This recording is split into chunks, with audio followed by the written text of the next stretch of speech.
Vélofolies, du 17 au 19 janvier à Courtrai, c'est en direct sur Radio Cyclo, en partenariat avec le NESC, Grand Gîte Hôtel du Ventoux, sport, santé, bien-être. Et oui, le retour sur le studio Radio Cyclo, en partenariat avec le NESC, Grand Gîte Hôtel du Ventoux, et je suis en compagnie de Mickaël, autrement connu sous le nom de McFly sur les réseaux sociaux et notamment Twitter. Mickaël, première question, pourquoi McFly ? Alors pourquoi McFly ? Je suis allé une fois sur une course qui était un critérium de Fixie, qui était à Londres. D'accord.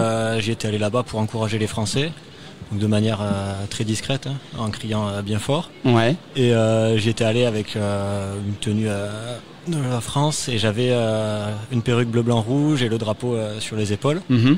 Et après la course, j'étais allé discuter rapidement avec les coureurs français, donc, qui étaient de l'équipe Look, la team Look. Et ils m'avaient donné ce surnom comme ça. Ils nous avaient dit ils avaient publié après le soir sur Instagram une photo de moi en disant voilà, on a eu la chance d'être encouragé par McFly. D'accord. Donc c'est le surnom qu'ils m'ont donné et puis après j'ai trouvé qu'il était sympa donc je l'ai gardé. Donc ça a commencé comme ça. Voilà. Et d'où l'accoutrement bleu blanc rouge qui était déjà d'époque en vigueur. Voilà, alors j'avais commencé au début c'était juste un maillot de la France. Oui. Donc un maillot cycliste. Mm-hmm. Après j'avais le drapeau bleu blanc rouge et après j'ai rajouté la perruque. Et après vraiment qui arrivait l'année dernière une cape. Enfin, c'est pas une cape, c'est vraiment une combinaison flex fit, donc c'est une combinaison intégrale. Comme ça tout le monde te repère sur le bord de la route et on sait que McFly est là. Exactement. Ok, très bien. On va parler là pendant ces 7-8 minutes d'entretien, d'interview, évidemment, on ne passe pas un entretien, mais d'interview, ta présence sur les Vélofolies, et puis toi également, pour te connaître un petit peu plus, de ce que tu m'as dit, tu as 27 ans et tu travailles dans l'ingénierie à Amsterdam. À Rotterdam. Rotterdam. Aux Pays-Bas. C'est dans le même pays, je ne me trompe pas trop. Donc à Rotterdam, dans une application vélo. C'est ça. Donc je travaille pour l'application Relive, qui est donc une application donc pour créer des vidéos à partir des sorties qu'on fait. Donc on fait une sortie en vélo, on enregistre le GPS. Donc ça trace. Voilà, ça trace du fichier. Et puis après on l'upload sur Relive et puis on peut créer une vidéo. Et donc voilà, donc en personnalisant un petit peu la vidéo, donc en rajoutant des commentaires. Des photos, des vidéos et après ça fait aussi réseaux sociaux donc on peut suivre tous nos amis dessus et voir ce qu'ils font leurs sorties quand ils les mettent. D'accord, et on peut rappeler le nom de l'application ? Relive. Relive. R-E-L-I-V-E. Combien de personnes l'ont déjà téléchargé ? On a un chiffre ? On a plus de 5 millions d'utilisateurs. D'accord. Donc ils sont dans le monde entier.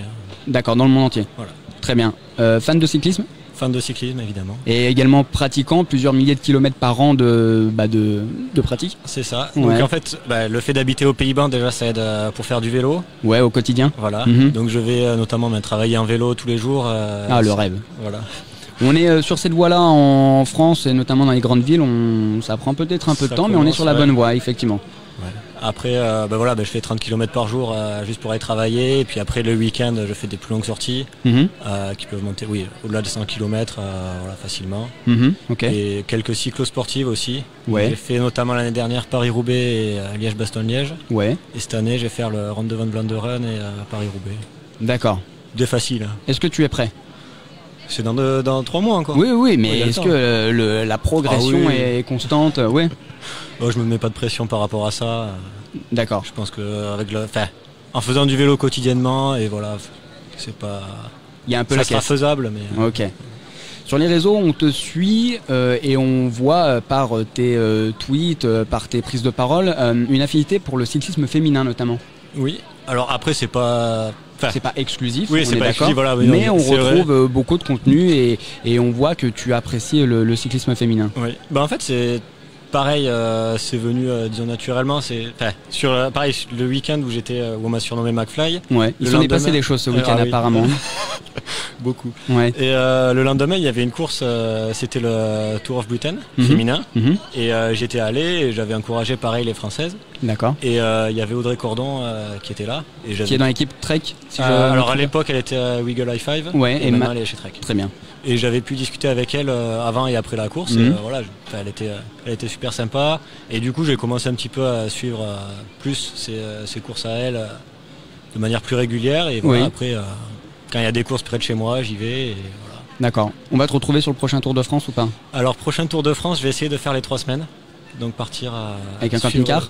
Non, avec la voiture, le vélo. D'accord, ouais. Et essayer de faire le plus d'étapes possible, je pense au moins une dizaine. D'accord. Donc, notamment dans les Alpes, les Pyrénées ou tout.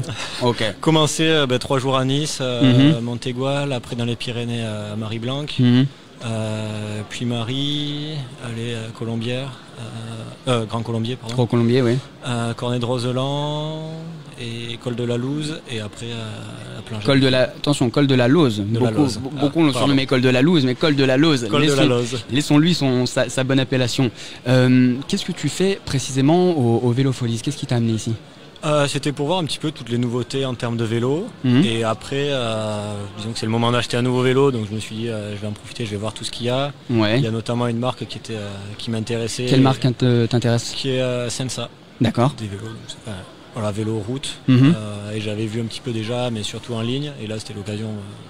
Est-ce que tu as fait un petit peu déjà le tour de certains stands? Est-ce qu'il y a des marques ou des modèles, des vélos, des innovations qui t'ont un petit peu interpellé et marqué? Alors après, j'ai fait un peu le tour de tout. Des nouveautés, non. Non, j'ai découvert quelques marques qui ont des vélos sympas. Ouais. Après, j'ai pris les brochures et je pense que je vais regarder à nouveau chez moi, re-regarder les vélos. Après, par rapport au prix des vélos, choisir lequel je vais prendre. D'accord. Ok. Bon, tu prends plaisir en tous les cas de balader dans les allées. Ah oui. Bon. Bonne journée. Eh ben très bien. Merci beaucoup en tous les cas, Mickaël ou McFly. On va continuer sur McFly. C'est un petit peu le pseudonyme sur les réseaux sociaux. Merci beaucoup d'être venu nous faire un petit coucou. Pas de souci. Avec grand plaisir. Merci de m'avoir accueilli. C'est avec grand plaisir. Bonne continuation pour trouver ce fameux vélo et bon courage pour les courses, notamment les cyclos qui vont arriver. Et pourquoi pas se retrouver sur les routes du Tour de France dans plusieurs mois. Pas de souci. Voilà, l'été 2020. Merci beaucoup, McFly. Merci à vous. À très vite. Au revoir. Au revoir. Vélofolies, du 17 au 19 janvier à Courtrai, c'est en direct sur Radio Cyclo, en partenariat avec le NESC, Grand Gîte Hôtel du Ventoux, sport, santé, bien-être.